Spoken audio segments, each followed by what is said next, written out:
সাপ স্থির বস্তু দেখতে পায় না, সচল বস্তুই কেবলমাত্র দেখতে পায়। দেখুন, এক্ষেত্রে পাটা নাড়ানো হচ্ছে, ফলে কি হচ্ছে, সাপটা ফনা তুলে আছে।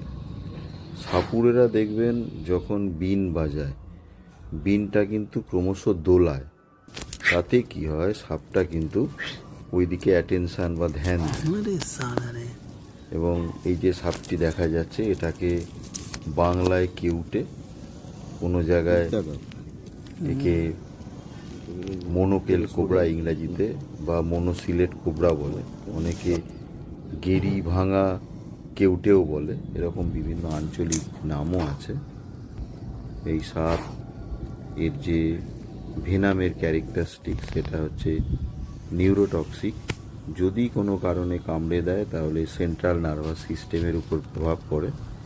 এই সাপ সাধারণত জমির আলে থাকে, অনেক সময় একে ওই জন্য আলকেউটেও বলে।